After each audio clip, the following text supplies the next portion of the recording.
வாழ்க வையகம், வாழ்க வையகம், வாழ்க வளம், வாழ்க வளம், வாழ்க வளம். நண்பர்கள் அனைவருக்கும் இனிய மதிய வணக்கம். வாழ்க வளமுடன் என்ற வாழ்த்துக்கள். மிக்க மகிழ்ச்சி. தொடர்ந்து ஒரு ஆன்மீக பாதையிலே நாம் பயணித்துக் கொண்டிருக்கிறோம். நம் வாழ்க்கைக்கு தேவையான ஒரு சரியான முறையான கல்வியை நாம் பெற்றுக்கொண்டிருக்கிறோம் அப்படிங்கிறதும் மிக மிக ஒரு உன்னதமான ஒரு விஷயமாக நாம் பார்க்க வேண்டியதாக இருக்கு. சரி, சென்ற வகுப்பிலே நாம் பெண்மையை பற்றிய பல உயர்வுகளை நாம் பேசி இருக்கிறோம். பலது சொல்ல முடியாது, சிலது. ஏன்னா பலன்னு சொன்னா அது மிகப்பெரிய விஷயம். அப்போ அந்த பெண்மையினுடைய சில சிந்தனைகளை நாம் இன்னைக்கு இன்னும் ஆழமாக சிந்தித்து நம்முடைய சிந்தனையை, மனதை விரிவு செய்து கொள்ள இருக்கிறோம். அதுல குறிப்பாக நான் உங்களுக்கு அந்த பெண்மையினுடைய மேன்மையை பற்றி சொல்றப்ப, ஒரு பெண் எந்த இடத்திலே அவளுடைய மிகப்பெரிய சக்தி வெளிப்படுகிறதுன்னு பாத்தீங்கன்னா தாய்மையில வெளிப்படுகிறது அப்படிங்கிறத நம்ம சொல்லணும். அதனால்தான் இறைவன் அந்த தன்மையை பெண்மையிடம் ஒப்படைத்திருக்கிறான்ங்கிறதை சொல்லணும். குறிப்பாக நாம எல்லாரும் சிந்தனைக்கு எடுக்கணும். பெண்களே இந்த சிரமங்களை எல்லாம் நாம் பற்றிருந்தாலும் இன்னொரு பெண்ணை பார்க்கும்போது அந்த சிந்தனை நமக்கு வர்றதில்லை. அதுதான் இங்க பிரச்சனையா இருக்கு. இப்போ அந்த கருவுற்ற முதல் நாளிலே அந்த பெண்ணினுடைய மகிழ்வை நாம பார்த்தோம். அதற்கப்புறம் 10 மாத காலங்கள் அந்த பெண் படக்கூடிய சிரமங்கள் அப்படிங்கிறது கொஞ்சம் நஞ்சம் அல்ல. வாமிட் வரும் இல்லையா? ஒரு சிலருக்கு 3 மாதங்கள், ஒரு சிலருக்கு 6 மாதங்கள், ஒரு சிலருக்கு குழந்தை பிறக்கிற வரைக்கும் வாமிட் இருக்கிறதுன்னு நான் கேள்விப்பட்டிருக்கேன். ஒரு முறை வாந்தி எடுக்கும் போதே நமக்கு தெரியும், நம்ம குடல்ல இருக்கிற அந்த ஆசிட் ஃபுல்லா வெளியே வரும். அந்த உணவு குழாய் வாய்ப்பகுதி முழுக்க ஒரு மாதிரியான துன்பத்தை நமக்கு ஏற்படுத்தும். நமக்காக 1000 முறை வாந்தி எடுத்தவள் நம்முடைய தாய். இதற்கு எதை ஈடாக நாம் வைக்க முடியும்? அதே போல ஒரு நாள் நம்ம நேராவே படுத்திருக்க முடியுமா? குப்புறப்படுக்காம இருக்க முடியுமா அப்படின்னு பார்த்தா வாய்ப்பே இல்லை. 10 மாத காலங்கள் குப்புறப்படுக்காம ஒரு பெண்ணினுடைய வாழ்க்கை செல்லுது அப்படின்னா அது எவ்வளவு பெரிய விஷயம். இப்படி படுத்திருக்கிறவங்க அப்படியே திரும்ப கூடாதுன்னு சொல்லுவாங்க. ஒரு பக்கமா ஒரு கழிச்சு நீங்க படுத்திருக்கீங்க பெண் அப்படின்னா, கருவுற்ற பெண் அப்படியே இப்படி மல்லாக்கு பாந்த படுத்து அப்படியே திரும்ப கூடாதும்பா. இதெல்லாம் எனக்கு தெரியாது. என் மனைவி கருவுற்று இருக்கிறப்பதான் எனக்கு தெரியும். அப்புறம் இந்த பக்கம் சைட்ல இருந்து அப்படியே எந்திரிச்சு உட்காந்து அப்புறம் அந்த பக்கமா திரும்பி அப்படி படுக்கணும். சரிங்களா? இது சாதாரண விஷயம் அல்ல. கேட்கறதுக்கு சாதாரணமா இருக்கலாம், செயல்பாட்டுக்கு வர்றப்ப சாதாரணமான விஷயம். அதே மாதிரி ஒரு 8-9 மாதங்கள்ல அந்த குழந்தையினுடைய வெயிட் அப்படியே போய் பெண்ணினுடைய மல ஜல பாதையை அப்படியே அடைக்கும். இப்போ மோஷன் போறது சிரமமா இருக்கும், யூரின் போறது சிரமமா இருக்கும், பலவிதமான சிரமங்கள் உடலுக்குள்ள நிகழும். ஆனா அதெல்லாம் அந்த பெண் பெரிதாக பொருட்படுத்துவதில்லை. நான் இதெல்லாம் பார்த்துட்டே இருக்கிறேன் என்னோட வாழ்க்கையில. அதனாலதான் நான் சொல்லுவேன், நமக்கு அந்த அனுபவம் நேரடியாக கிடைக்கலைன்னா நாம பெண்ணினுடைய பெருமையை சாகர வரைக்கும் பார்க்கறதுக்கு வாய்ப்பே இல்லை, புரிஞ்சுக்கிறதுக்கு வாய்ப்பே இல்லை. அவ்வளவு சிரமங்கள். சரி, பிரசவத்தப்ப எப்படி இருக்கு அப்படின்னு பார்த்தா இதை வைத்துத்தான் பெண்களுக்கு வலிமை அதிகம்னு சொல்லி நம்ம உணர்றதுக்கான ஒரு வாய்ப்பை அந்த இது பெற்றிருக்கிறோம். அப்போ அந்த பெண் அனுபவிக்கிற வலி என்பது நம்ம உடம்புல இருக்கிற 206 எலும்புகளும் உடைந்தால் எப்படி உடையுமோ அப்படி ஒரு வலி இருக்குமா. அது பேர் தான் பிரசவம் என்று பெயர். பிரசவம், மறுஜென்மம் என்று சொல்கிறார். சரிங்களா? அந்த கர்ப்பப்பை வாய் முழுமையா திறக்கணும். அந்த குழந்தையினுடைய தலை முற்றிலுமாக வெளியே வரணும்னா அது எவ்வளவு திறக்க வேண்டும், எப்படி அந்த குழந்தை வெளியே வரும்ங்கிறது பாரு. அந்த வலி செத்து பிழைப்பதாக சொல்றாங்க. ஆண்களுக்கு தைரியம் அதிகமா, பெண்களுக்கு தைரியம் அதிகமான்னு கேட்கிறீங்கல்ல, சரிதானா? ஒரு முறை அந்த பிரசவ வழியை வேதனையை அனுபவித்த பின்பும் 2வது குழந்தைக்கு தன்னை தயார்படுத்துற ஒரு பெண்ணினுடைய தைரியம் உலகத்தில் யாருக்கும் கிடையாது. அவ்வளவு தைரியம் இருந்தால் மட்டும்தான் அதற்கு நம்ம செல்ல முடியும். புரியுதா?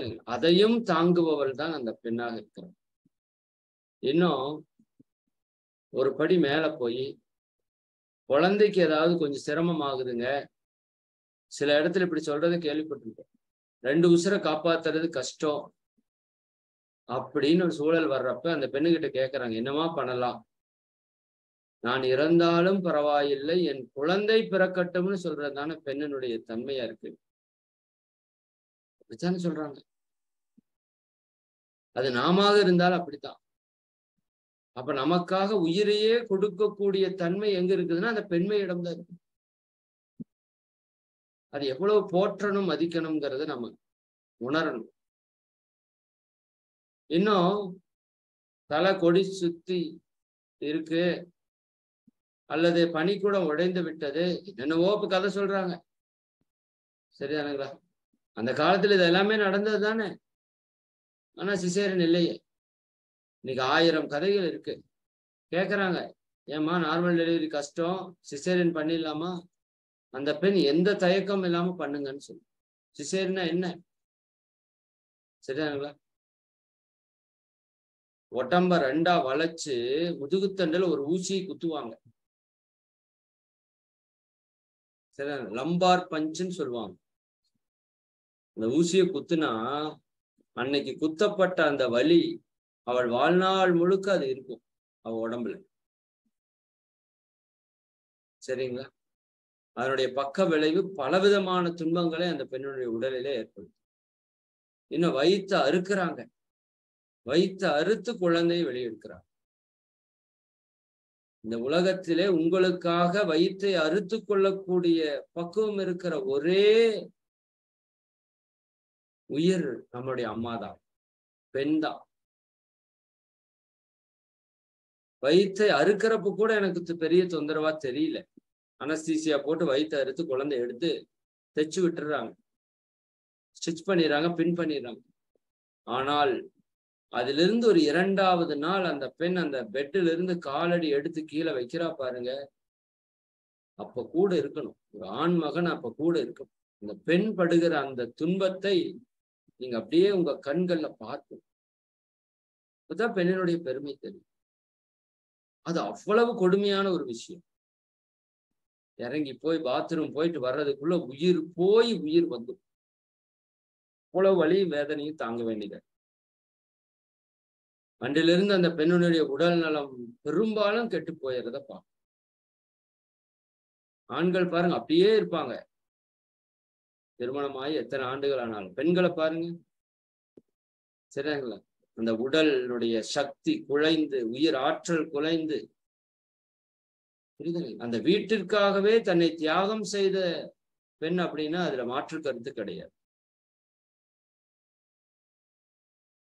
சரி, நான் என்ன நினைச்சேன், சரி இது வரைக்கும் தான் துன்பம்பா இறைவா, இதுக்கு மேல என்னை பார்க்க வைக்காத அப்படின்னு சொன்னா, குழந்தை பிறக்கிற வரைக்கும் தான் துன்பம் நினைப்போம். ஆனால் இங்க என்ன பெருங்கொடுமைனா, குழந்தை பிறந்ததுக்கு அப்புறம் வர்ற துன்பம் இருக்கு பாருங்க, அது இதை விட ஒரு படி மேலேயே இருக்கு. நல்லா புரிஞ்சுக்கணும்.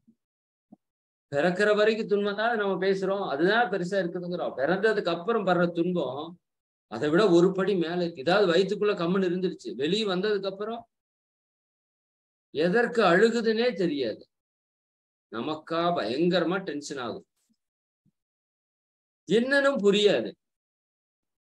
புரியாது. அந்த அத்துணை துன்பங்களையும் அந்த அம்மா சகிச்சு கொண்டு அந்த குழந்தைக்கு என்ன வேணுமோ அதை கேட்டு, சரிதாங்க, இந்த தொட்டில பிடிச்சி ஆட்டுவாங்க. எனக்கெல்லாம் கையை வலிச்சு போயிடும். கொஞ்ச நேரம் ஆட்டுவா, அப்புறம் விட்டு போட்டு வந்துடுவேன்.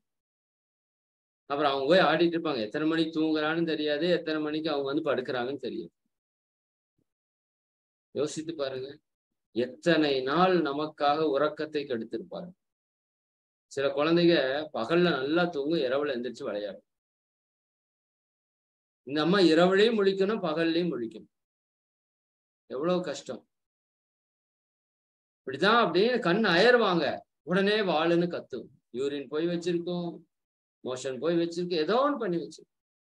அந்த தூக்க அயர்வுல இருந்து எந்திரிக்கிற தன்மை இது ஒரு மிகப்பெரிய தன்மைங்க. நீங்க எழுப்பவே முடியாது, எந்திரிக்கவே முடியாது. அதனாலதான் காலையில் நேரத்துல எந்திரிச்சு பாருங்கன்னு சேலஞ்ச் பண்றோம். ஆனால் எவ்வளவு ஒரு அயற்சியாக இருந்தாலும் குழந்தையினுடைய அழுகை கேட்டா அந்த அம்மா அப்படியே எந்திரிப்பாங்க. இந்த ரெண்டு உடலும் உயிரும் அப்படியே ஒன்றி கலந்து இருக்கிறத நீங்க பார்க்கணும்.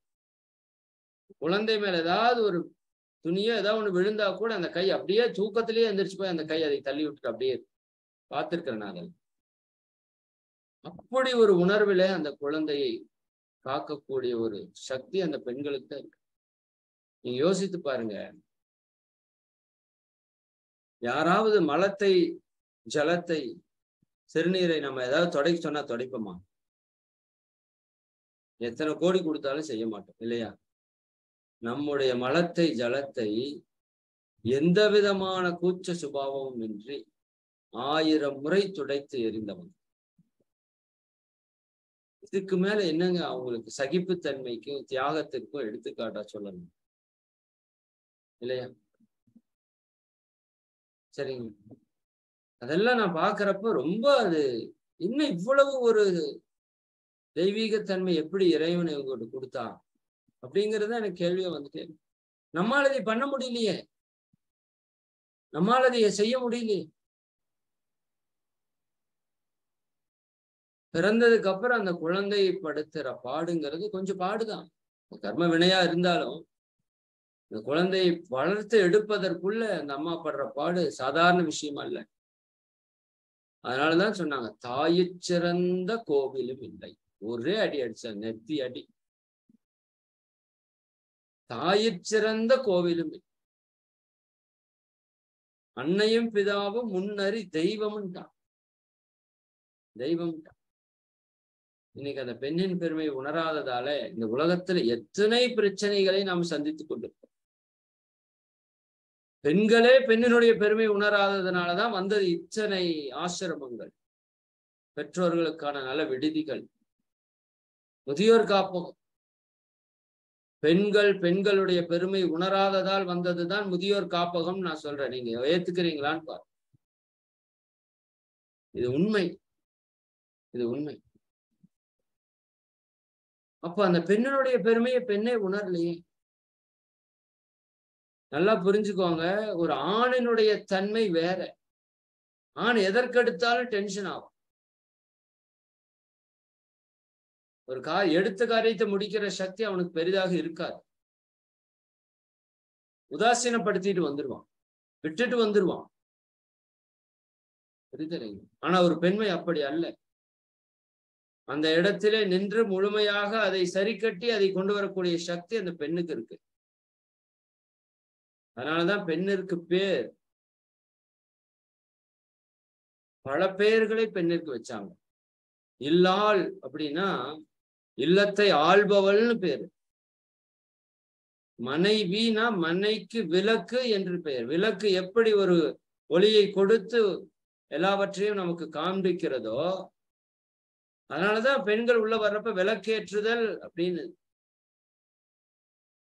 விளக்கை ஏற்றுதல்னா ஒரு தீபத்தை ஏற்றுதல் அல்ல. அந்த குடும்பத்தில் இருக்கிற இருளையெல்லாம் அகற்றுவதற்காக வந்த விளக்கு தான் மனைக்கு விளக்கு, மனைவின்னு சொல்லுவோம். சரிதானுங்களா? தையலர் அப்படின்னு ஒரு பேர் இருக்கு பெண்களுக்கு. தையலர்னா கத்திரி என்ன பண்ணும்னா துணியை ரெண்டா வெட்டும்.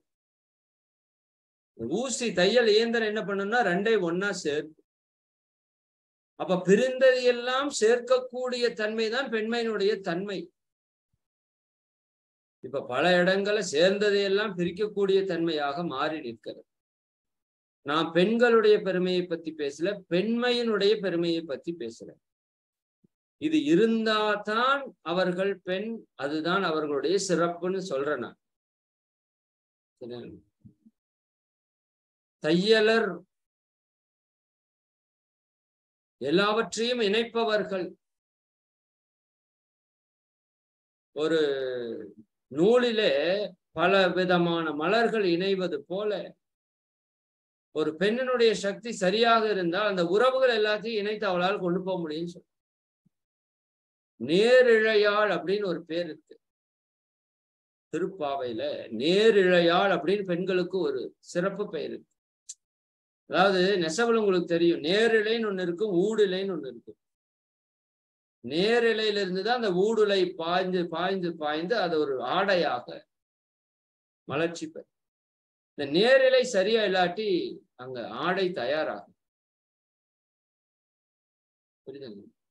அப்ப எப்படி ஒரு துணியிலே அந்த நேரிழை எவ்வாறு அந்த துணியை உருவாக்குவதற்கு உதவுகிறதோ, அப்படி ஒரு வாழ்வை, ஒரு குடும்பத்தை உருவாக்குவதற்கு பயன்படக்கூடியதுதான் இந்த பெண்ணினுடைய ஆற்றல் என்று அந்த இடத்திலே ஒரு விளக்கத்தை கொடுக்கிறார்.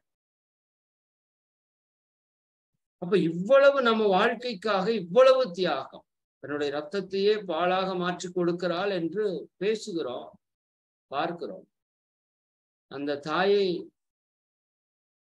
நீங்க என்ன செய்ய வேண்டாம், டெய்லியும் காலை தொட்டு கும்பிட வேண்டாம். நபிகள் சொல்கிறார் என்னுடைய சொர்க்கம் என்னுடைய தாயின் காலடியில் இருக்கிறது என்று சொல்கிறார். பெண்ணிற்கு அவ்வளவு சிறப்பு சேர்த்தவர்கள் நபிகளுக்கு அவ்வளவு உயர்வு உண்டு. இயேசு மகானுக்கு அவ்வளவு உயர்வு உண்டு. இந்து மத தர்மத்திலே பல மகான்கள் பெண்மைக்கு பெருமை சேர்த்திருக்கிறார். அப்ப அவ்வளவு உயர்ந்தது ஒரு பெண். இந்து மத தர்மத்தில ஒரு விஷயம் இருக்கு. ஒரு ஆண் சந்நியாசம் ஏற்றுக்கொண்டான் அப்படின்னா அது எத்தனை வயதிலையும் ஏற்றுக்கொண்டான் அப்படின்னா அவர்களுடைய தந்தையாக இருந்தாலும் அந்த சந்நியாசம் பெற்றவனுடைய காலிலே விழுந்து வணங்க வேண்டும். இது மரபு. வணங்க வேண்டும் இல்லை, வணங்கலாம். ஆனால் நீ எவ்வளவு பெரிய சன்னியாசியாக இருந்தாலும் நீ உன்னுடைய தாயினுடைய காலடியிலே விழுந்து வணங்க வேண்டும். தாய் உன்னுடைய காலிலே விழுந்தால் அந்த பாவம் உனக்கு எத்தனை ஜென்மமானாலும் போகாது. இப்படி ஒரு விஷயம் இருக்கு ஹிந்து தர்மம். ஏன்னா அவ்வளவு உயர்ந்தது ஒரு தாயினுடைய தியாகம் அப்படிங்கிறது. சரிதானே? அப்ப அவ்வளவு ஒரு உயர்ந்த பெண்மை. இன்னும் பெண்ணின் பெருமை பற்றி நிறைய பேசணும். மங்கையராய் பிறப்பதற்கே தவம் செய்திடல் வேண்டுமம்மான்னு சொல்றாங்க. என்னவாமா? தவம் செய்திடல் வேண்டும். இப்ப நம்ம நிறைய பேர் புலம்புறோம், போயும் பொம்பளையா பிறந்தோம், இனிமேல் இந்த பொம்பளை பிறப்பே ஆகாதுங்க. தயவு செஞ்சு இந்த வார்த்தையெல்லாம் பயன்படுத்தாது. தெய்வீகத்தினுடைய வெளிப்பாடு நீங்க புரியல, அதுதான் பிரச்சனை. எப்படி மனிதனுக்கு மனிதனுடைய மேன்மை புரியலையோ, அரிது மானிடராய் பிறத்தல் எதுன்னு ஔவையார் சொன்னாங்க. பெண்ணிற் பெருந்தக்க யாவுலன்னு சொல்லி வள்ளுவம் சொல்லு. தன்னுடைய பெண்மைத்தன்மையை கொண்ட பெண்ணை விட சிறந்த ஒரு விஷயம் இந்த உலகத்துல பிரபஞ்சத்துல இல்லைன்னு சொல்லு. பெண்ணிற் பெருந்தக்க யாவுல என்று சொல்லு. நான் மீண்டும் சொல்றேன், பெண் தன்மையோடு கூடிய பெண்ணினுடைய பெருமையை விட உலகத்துல சொல்றதுக்கு ஒன்றுமில்லை. ஆனால் அவ்வளவு உயர்வு கொண்ட பெண்ணினம் இன்னைக்கு எப்படி இருக்குன்னு பாருங்களேன்.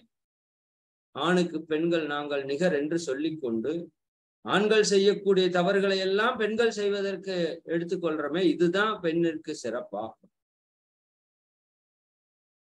சிறப்பான ஒரு கேள்வி. நீங்க பெண்கள் எங்க நீங்க பெரிய அளவுல தவறு செய்து துன்பத்திலே மாட்டிக்கொள்கிறீங்க அப்படின்னா, அழகிற்கு அடிமையாக இருக்கும். உண்மையாலுமே அழகு என்பது புறம் சார்ந்ததல்ல, அகம் சார்ந்தது. நல்லா புரிஞ்சுக்கோங்க, அகம் சார்ந்தது. ஆனா இந்த சமுதாயம் பெண்ணை ஒரு போகப் பொருளாகத்தான் பயன்படுத்தி கொண்டிருக்கு இன்னைக்கு வரைக்கும்.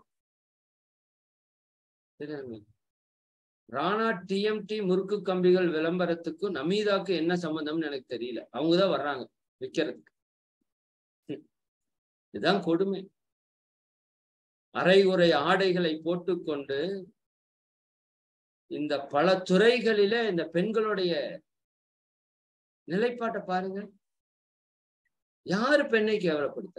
பெண்களே பெண்களை கேவலப்படுத்திக் கொள்கிறார்கள்.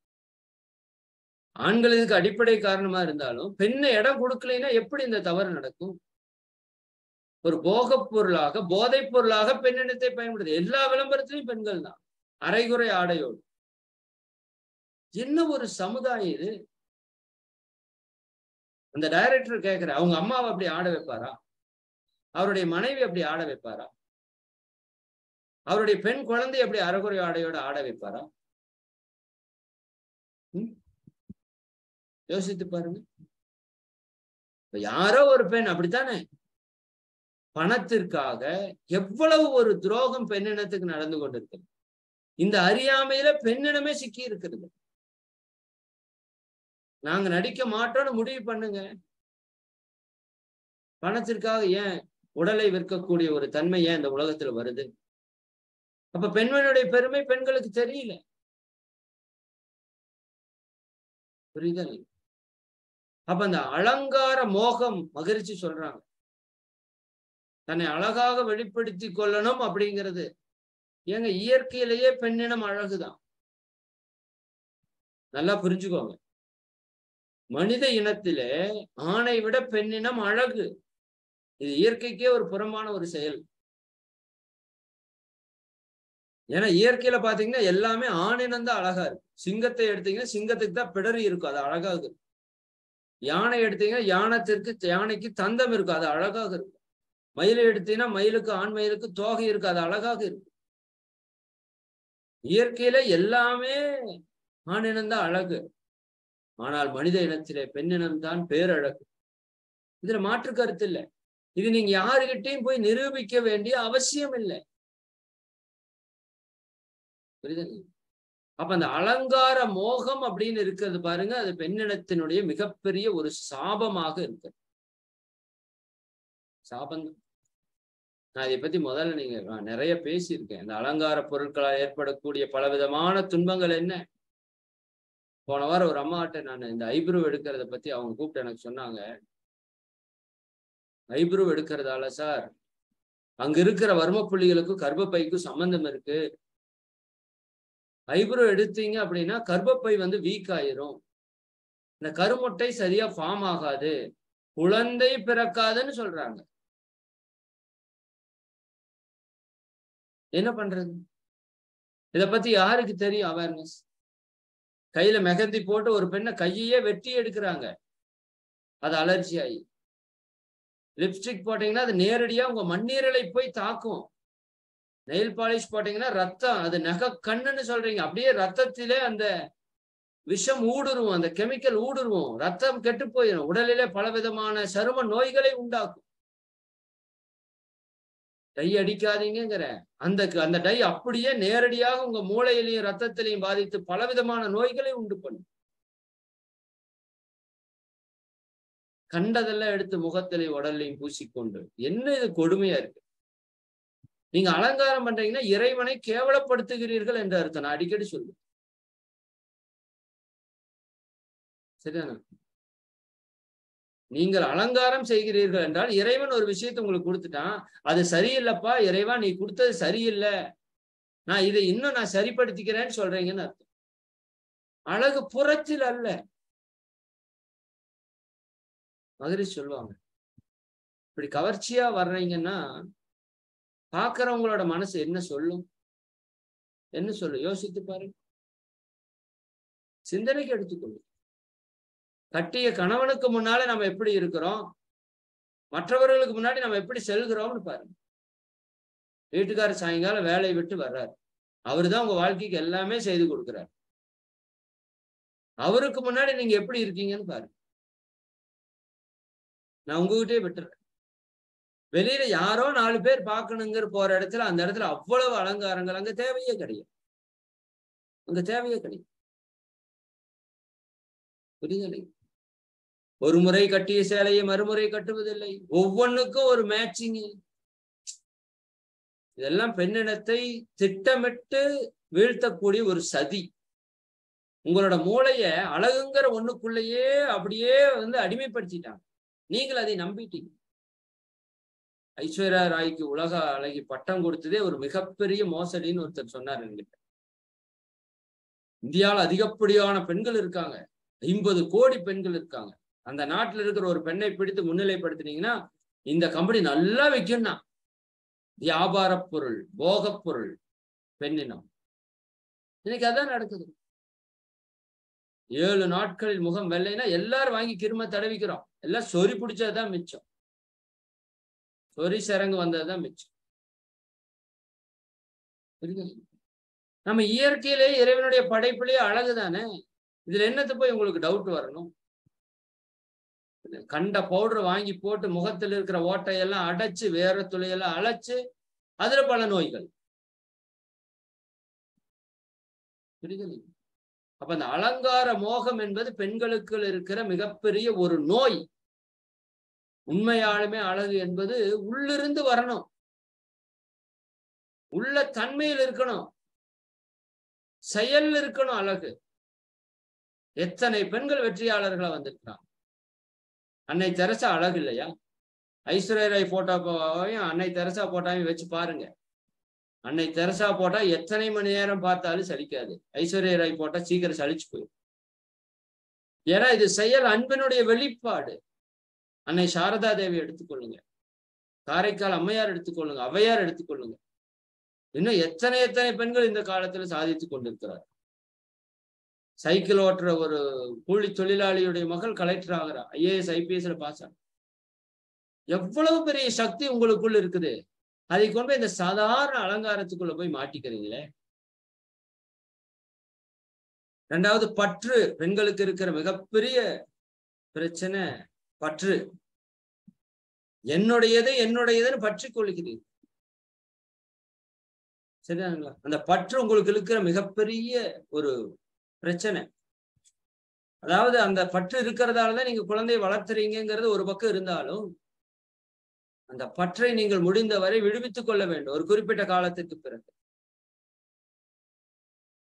அந்த பற்றுல நீங்க சிக்கிக் கொள்கிறீர்கள். பொசசிவ்னஸ், என்னுடையது. அத துன்பம் உங்களுக்கு அதிகமாக வருது. ஆனா பரவாயில்ல, உங்களுக்கு மன ஆற்றல் அதிகம், அதனால தப்பிச்சிட்டீங்க. இதே ஆண்களுக்கெல்லாம் அந்த புலம்பல் வந்தா செத்துருவோம். சரி, பெண்களுக்கு மன வலிமை அதிகம், மனதினுடைய ஆற்றல் அதிகம், நினைவு திறன் அதிகம், மூளையினுடைய செயல்திறன் அதிகம், உடல் வலிவு அதிகம். இதெல்லாம் இருக்கிறங்காட்டித்தான் நீங்க இத்தனை நாள் ஓட்டிட்டு இருக்கிறோம். இல்லாட்டி இவ்வளவு பற்றுக்கள் எல்லாம் சிக்கி உங்களால மீள முடியாது. அதையும் மீண்டு வர்றீங்கன்னா உங்களுடைய தன்மை அப்படி இருக்குன்னு அர்த்தம். பற்றுக்கள் வைக்க வேண்டாம் அதிகமாக. சரியா? என்னுடைய குழந்தை, என்னுடைய கணவர், நீங்க அதீதமான பற்றுக்குள்ள போகும்போதுதான் நிறைய பிரச்சனைகள்ல நீங்க மாட்டிக்கிறீங்க. அப்ப என்னுடைய கணவர் என்னுடைய குழந்தை இல்லையா? உங்களுடைய கணவர் தான், உங்களுடைய குழந்தை தான், மாற்று கருத்து சொல்லல. ஆனால் பற்று வைக்காதீர்கள் அப்படின்னு சொல்ல. சரிங்களா? நல்லா புரிந்து கொள்ளணும். அது போதர இன்னொரு மிகப்பெரிய உங்ககிட்ட இருக்கிற ஒரு பிரச்சனை என்னன்னா, தன்னலம் பேணாமை. மகரிஷி சொல்றாங்க, நீங்க உங்களோட நலத்துக்கு எதுவுமே செய்யறதே கிடையாது. நிறைய பெண்களுக்கு போன் பண்ற பேசுறப்ப, ஏமா உடற்பயிற்சி செய்யறீங்களா, ஏதோ பிரச்சனைன்னு சொல்றாங்க, உடற்பயிற்சி செய்யறீங்களான்னு கேட்டா அதுக்கு தாங்கய்யா நேரமே இல்லை. நீங்க யோசித்து பாருங்க, ஒரு ஆண் ஒரு உடல் நலம் சரியில்லாம போனா அந்த குடும்பம் எப்படி இருக்கும்? ஒரு பெண் உடல் நலம் சரியில்லாம போனா அந்த குடும்பம் எப்படி இருக்கும்? சிந்தனைக்கு எடுத்துக்கொள்ளுங்க, சிந்தனைக்கு எடுத்துக்கொள்ளுங்க, நீங்களே செக் பண்ணுங்க. சரி, எவ்வளவு ஒரு மோசமான நிலையில் நம்ம தள்ளப்படுவோம்னு பாருங்க. நீங்க ஒரு 10 நாள் வீட்டுல படுத்துட்டீங்க, உங்க வீடு எப்படி இருக்கும்? சரி, அப்ப யார் அங்க உயர்ந்தவங்க? ஒரு பெண் தான் அந்த குடும்பத்தினுடைய ஆணி வேர். அவள் ஆடினால் குடும்பம் ஆடிவிடும். அப்ப நம்ம எந்த அளவிற்கு அவங்களுக்கு மதிப்பு கொடுக்கணும், உங்களுக்கு நீங்களே என்ன பண்ணணும்? மதிக்கணும். உங்களுக்குன்னு நேரம் ஒதுக்கணும். முதல்ல நான் தான் சொன்னேன், உங்க கணவருக்கு, குழந்தைகளுக்கு, மாமனார் மாமியாருக்கு, அவங்களுக்கு இவங்களுக்கு நீங்க ஒதுக்கக்கூடிய நேரம். தேவையில்லாம நியாயம் பேசுறது பெண்களுக்கான ஒரு மிகப்பெரிய மைனஸ்ல அது ஒண்ணு. ஆனால் பேச்சு என்பது பெண்களுடைய இயல்புன்னு வச்சுக்கோங்க. அது கூட நம்ம மகேஷ்குமார் ஐயா சொன்னாங்க, ஆண்கள் பேசாம இருந்தா எனர்ஜி வருமாமா, பெண்கள் பேசினால்தான் எனர்ஜி வருமாமா. இது இப்படி ஒரு இயல்பு இருக்கு. அதனாலதான் பெண்கள் எப்பவுமே பேசிட்டே இருப்பாங்களாம், ஆனா எனர்ஜெட்டிக்கா இருப்பாங்க. ஆண்கள் பேசிட்டே இருந்தா எனர்ஜி இறங்கிடும். நானே இந்த உரை முடிச்சேன்னா அப்புறம் பெரும்பாலான நேரம் பேசுறது இல்லை. ஆனா பெண்களுக்கு பேச பேச எனர்ஜி சார்ஜ் ஆகும். அதனால தேவையில்லாதெல்லாம் பேசுறது, கண்டதெல்லாம் பேசுறது, போன்ல மணிக்கணக்கா பேசுறது, அந்த நேரத்தை தனக்கான வளர்ச்சிக்காக பயன்படுத்துறது இல்லை. அப்ப தன்னலம் பேணாமை அப்படிங்கிறது பெண்களுக்கு இருக்கிற ஒரு மிகப்பெரிய ஒரு தவறு. நீங்க தான் முக்கியம், தனக்கு போகத்தான் தானமும் தர்மம்னே சொல்லிட்டான். அப்ப நீங்க உங்களுடைய நலத்தை பேணணும், உங்களுடைய உடல் நலத்தை பேணணும், ஒரு நேரத்தை ஒதுக்கி பயிற்சி பண்ணணும், உங்களுடைய மனதை நல்லா வைத்துக் கொள்ளணும், உங்களுடைய அறிவை பெருக்கிக் கொள்ளணும், உங்களுடைய ஆற்றலை வளர்த்து கொள்ளணும். ஏன்னா நீங்கள் தான் அந்த குடும்பத்தினுடைய அச்சாணி என்பதை மறக்காதீங்க. புரியுதா? நீங்க அதனாலதான் சமையலை பெண்ணிடத்திடம் இறக்கி கொடுத்தது. இந்த உயிரை பெற்று வளர்த்து ஆளாக்கக்கூடிய தன்மையில சமையல் மிக மிக முக்கியமானது.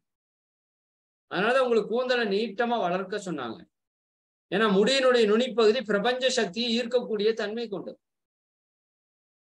அப்ப பெண்களுக்கு கூந்தல் பெரிதாக இருப்பதற்கான காரணம் பிரபஞ்ச சக்தியை அவர்கள் எப்பவுமே முழுசா வச்சிருக்கணும். ஏன்னா அவர்களுடைய பணி பெரும் பணி. அப்படி இருக்கிற அந்த சமையலை அன்பான ஒரு சமையலாக நீங்கள் மாற்ற வேண்டும். சரியானுங்களா? நீங்கள் போடுவது சாப்பாடு அல்ல, கொடுப்பது உயிர்.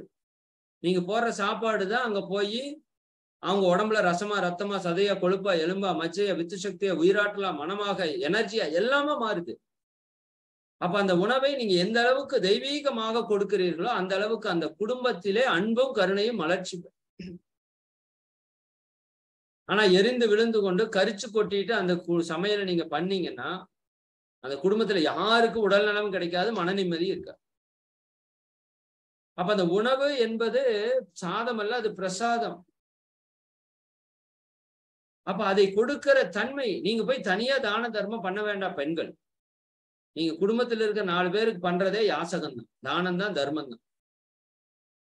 நிறைய பெண்கள் கேட்டா நான் சும்மா இருக்கிறேன் வீட்டுல, என்ன பண்றீங்க? நான் சும்மா இருக்கிறேன். நீங்க சும்மாவா இருக்கீங்க? நீங்க கணக்கு போட்டு பார்த்துருக்கீங்களா? நீங்க எவ்வளவு, உங்களுக்கு சம்பளம் போட்டா எவ்வளவு போடணும்னு யோசித்து பாருங்க. காலையில எந்திரிச்சு சமைக்கணும், சமையலுக்கு ஒரு ஆளை போடுங்க, எவ்வளவு சம்பளம் கொடுப்பீங்க? எவ்வளவு சம்பளம் கொடுப்பீங்க? சரியா?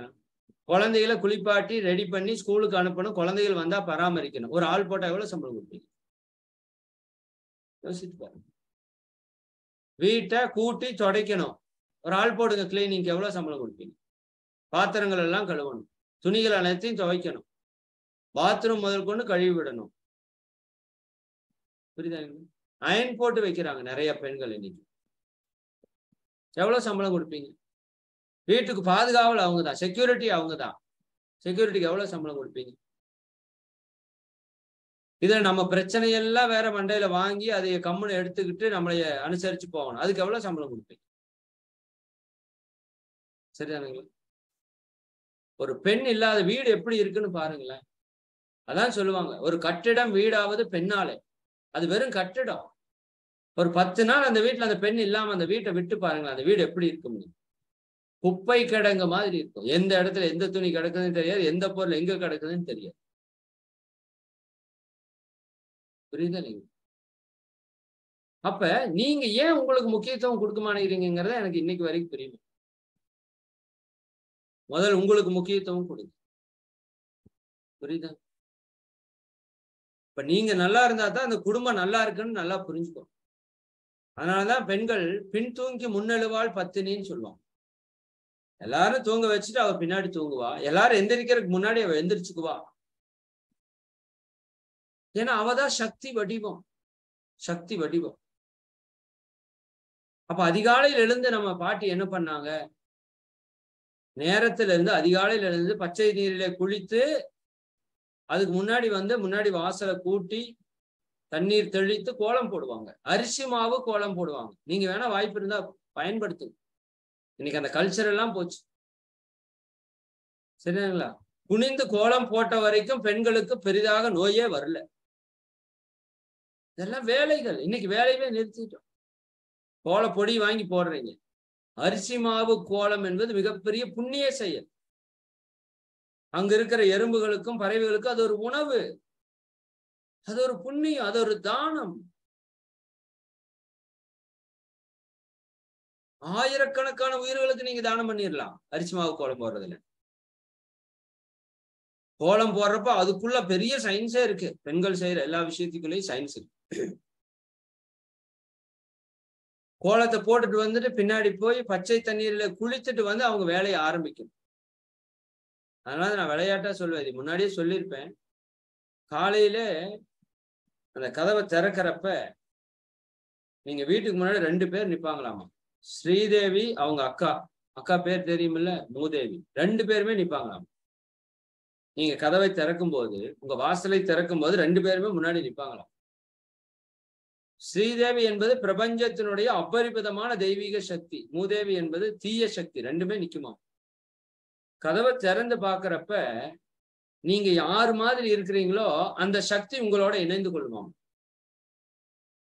நீங்க தூயமான புனித நீரிலே குளித்து தெய்வத்தை வழிபட்டு வந்து கதவை திறக்கிறீங்க, தூய்மையாக வந்து திறக்கிறீங்கன்னா அந்த தூய பிரபஞ்ச சக்தி ஸ்ரீதேவியாக உங்களோட உடலே ஏறிக்கொள்ளும். உங்க வாழ்க்கையில நினைத்ததெல்லாம் நடக்கும், செல்வ வளம் பெருகும், நீங்க மகிழ்ச்சியா இருப்பீங்க. ஆனா நாம எப்படி இருக்கிறோம்? காலையில் எந்திரிச்சு அந்த நைட்டி போட்டுட்டு சரி அந்த பரட்ட தலையோட பல்ல கூட விளக்காம அப்படியே போய் கதவை திறக்கிறீங்க. சரிதானே? ஸ்ரீதேவிங்க அக்கா அப்படியே வந்து உங்களை கட்டி பிடிச்சுக்கும். அதான் நடக்குது நம்ம வீட்டுல, அதான் நடக்குது. புரியுதா இல்லைங்க? யோசித்து பாருங்க. காலையில கணவருக்கு முன்னாடி எவ்வளவு பேர் எந்திரிச்சு போய் குளிச்சுட்டு தெய்வீகமா அந்த தேநீரோ ஏதோ உனக்கு கொடுத்துருக்குறோமா? கொடுத்துருக்கீங்களான்னு எனக்கு தெரியல. கல்யாணத்துக்கு அடுத்த நாள் ஏதோ கொடுத்துருப்பீங்க. சரிதானே? அப்புறம் அதுக்கப்புறம் சேம் அதே கோலம்தான். நைட்டி போட்டு அந்த பரட்டு தலையோட பல்லு கூட விளக்காம இந்தாங்க டீ அப்படின்னு அவரு பேயின்னு நினைச்சுக்குவாரு. புரியுதா? கணவருக்கு முன்னாடி நீங்க அலங்காரம் செய்து கொள்ளுங்கள் அளவோட. சரிதாங்களா? அவருதான் உங்களுக்கானவர். புரியுதானுங்களா? நிறைய பெரும்பாலான ஆண்கள் கேட்ட விஷயத்துல ஏன் பெண்கள் உங்களுக்கு பிடிக்கலைன்னா, அவங்க எங்களுக்கு முன்னாடி சுத்தமா தூய்மையாவே இருக்கிறது இல்லைங்க அப்படின்னு சொல்றாங்க. இது வந்து ஒரு ரிசர்ச் எடுத்து சொல்லியிருக்காங்க. அப்ப அவங்களுக்கு முன்னாடி நீங்க தூய்மையா அழகா இருக்கிறது தான் உங்களுடைய சிறப்பு. ஊருக்கு முன்னாடி அழகா தூய்மையா இருக்கிறது உங்களுடைய சிறப்பு அல்ல. அது தேவையும் இல்லை. அது தேவையும் இல்லை. ஊரார் என்ன செல்வாங்கன்னு நினைக்காதீங்க தயவு செஞ்சு. இது பெண்களுக்கு இருக்கிற மிகப்பெரிய மைனஸ். இது ஒரு மைனஸ். அவங்க என்னை பார்த்து பெருமைப்படணும், இவங்க என்னை பார்த்து பெருமைப்படணும், அவங்க எதுவும் சொல்லிடக்கூடாது, இவங்க எதுவும் நினைச்சிடக்கூடாது. இதெல்லாம் தேவை கிடையாது உங்க வாழ்க்கையில். புரியுதா? நீங்க அப்ப நீங்க பாருங்க, நம்ம முன்னோர்கள் வந்து செஞ்சது சாதாரண விஷயம் அல்ல. இந்த பெண்ணுடைய தன்மைக்காக இந்த நீரின்றி அமையாது உலகு கேள்விப்பட்டிருக்கீங்களா?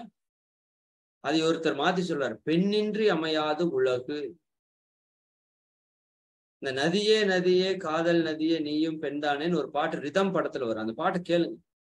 அந்த நீருக்கும் பெண்ணுக்கும் எவ்வளவு தொடர்பு இருக்குன்னு சொல்லியிருப்பாங்க. அந்த நீர் சென்ற இடங்கள் எல்லாம் வளப்படுத்தும், பசுமைப்படுத்தும், உயிரை கொடுக்கும் இல்லையா? உயிர்ப்பிக்கும் நீர் இல்லாத இடத்துல.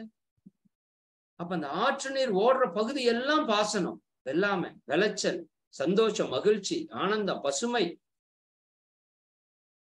அப்ப பெண்கள் எங்கெல்லாம் செல்றாங்களோ அங்கெல்லாம் தெய்வீகத்தன்மை, மலர்ச்சி, ஆனந்தம் வரணும், வரும்.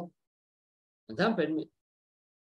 அந்த நீர் எப்படி போகுது பாருங்க, வளைந்து நெளிந்து கொடுத்து அப்படியே போயிட்டே இருக்கும். பெண்கள் அப்படி வளைந்து நெளிந்து கொடுத்து போயிட்டே இருக்கணும். தவறுக்கு உடன் போகணும்னு சொல்லல, தவறுக்கு உடன் போக வேண்டிய அவசியம் இல்லை. ஆனால் அந்த நெளிவு சுழிவோடு யாரிடம் எப்படி பேசி எப்படி பக்குவமா போகணுமோ அப்படி போயிடணும். கல்லையும் கரைக்கும் நீர் கேள்விப்பட்டிருக்கீங்களா? இந்த கல்லு, ஆற்றங்கரையில் இருக்கிற கல்லு பார்த்திருக்கீங்களா? என்ன இருக்கும்? அப்படியே ஷேப்பா ஷைனிங்கா மாறி இருக்கும், ரவுண்ட் ரவுண்டா. யார் செய்தது? கூரான கற்களையும் சாஃப்டா மாத்துற சக்தி நீருக்கு இருக்கு.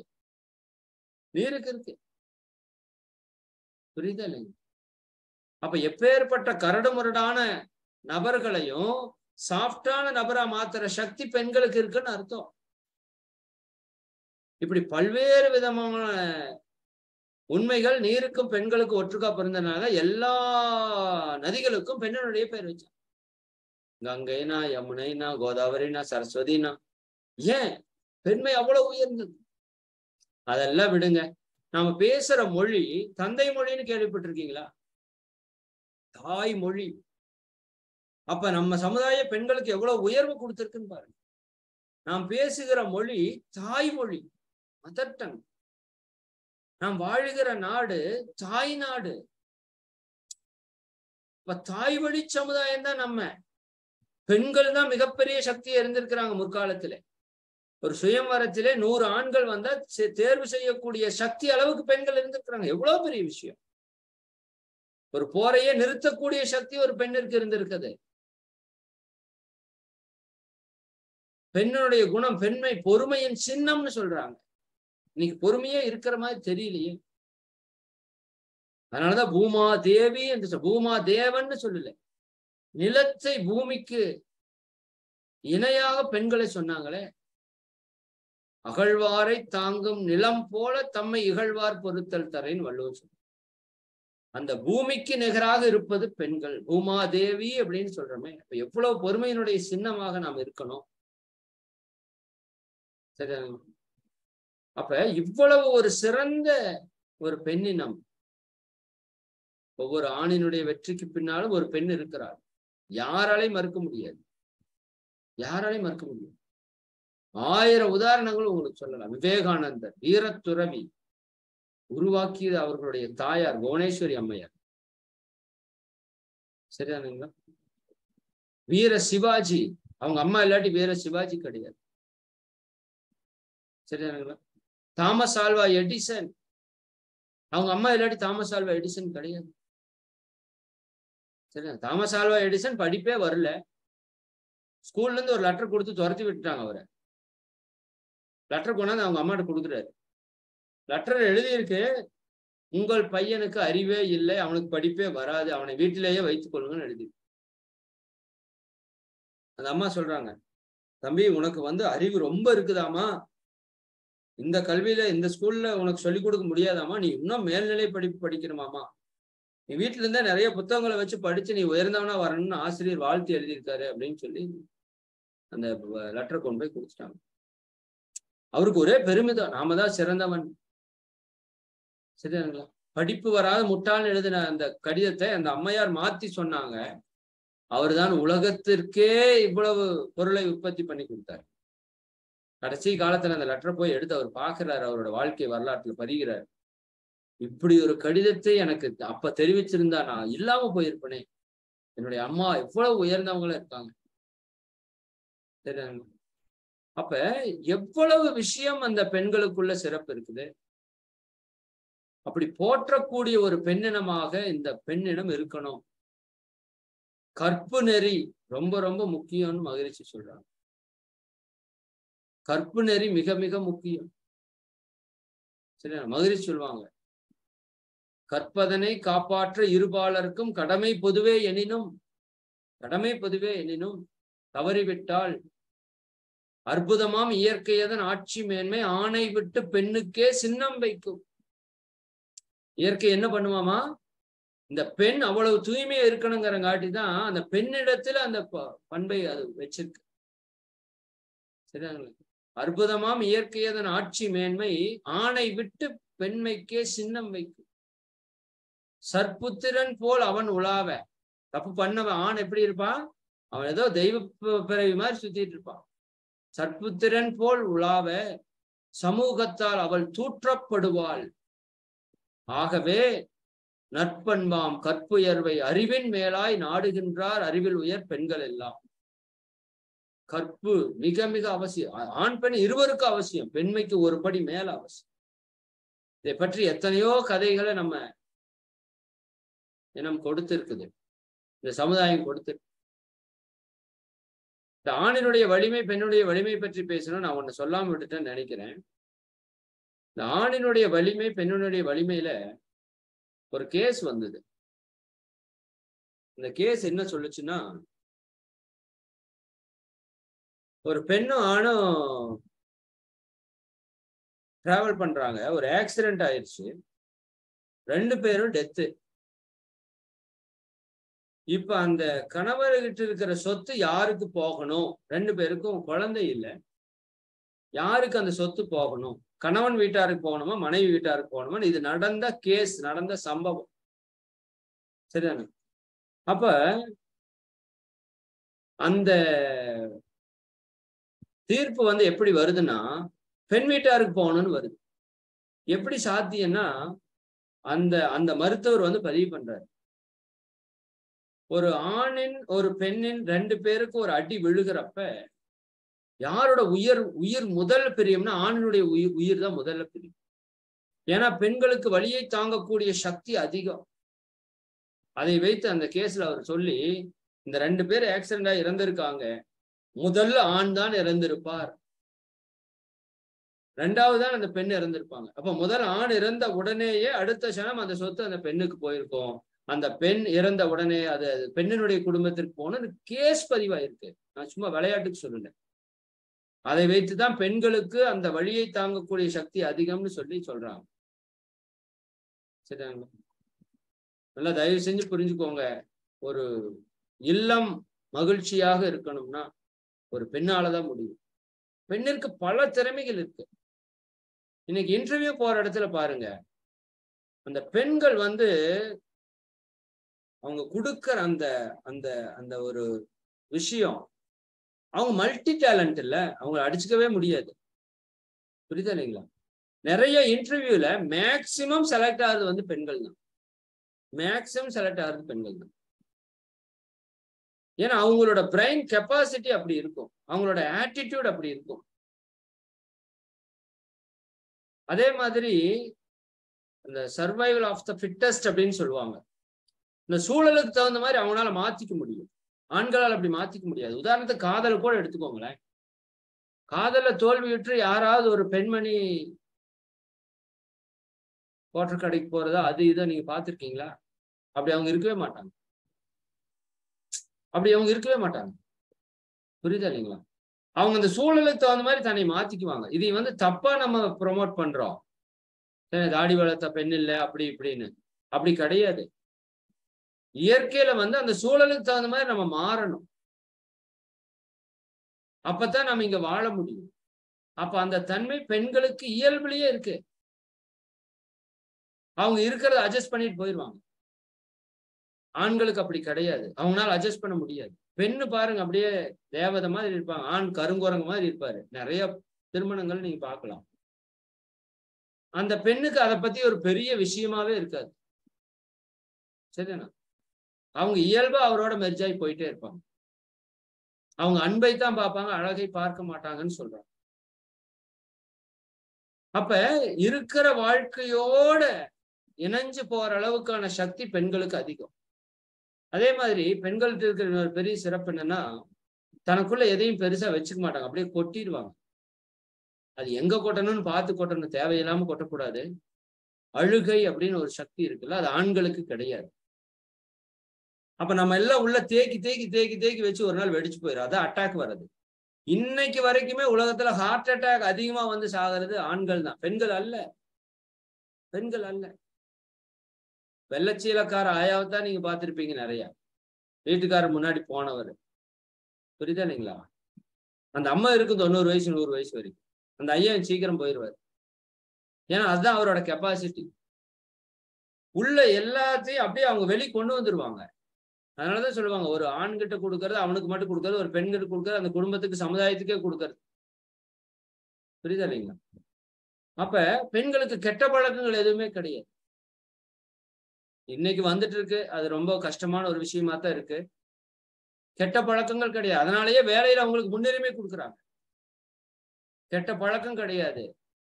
ஒரு வாகனம் ஓட்டுவதிலிருந்து எல்லாத்துலயும் ஒரு நிதான ஒரு பொறுமை இருக்கு. தாறுமாறா போறது கிடையாது. ஆக்சிடென்ட் பெண்களால பெரிதா நடக்கிறது இல்லை. லீவ் பெருசா பெண்கள் போடுறது இல்லை. தன் உடல் நலத்தை பெரிதாக பெண்கள் கெடுத்துக் கொள்றது இல்லை கெட்ட பழக்கங்களால. அதனால எங்க போனாலும் பெண்மைக்கு தான் இப்ப முதலிடம் கிடைக்குது. சரிதானுங்களா? அப்போ நல்லா புரிஞ்சுக்கணும். ஒரு பெண் அப்படிங்கிறவங்க, இது இன்னும் நிறைய உரைகள் நீங்க கேளுங்க தயவு செய்து. இந்த ஒரு உரையெல்லாம் என்னை பொறுத்த வரைக்கும் இது ஒரு முழுமையான உரைன்னு நான் சொல்ல மாட்டேன். பெண்களை பத்தி பேசுறப்ப இது ஒரு உங்களுக்கு புரிதலுக்கான ஒரு உரைன்னு வச்சுக்கோங்க.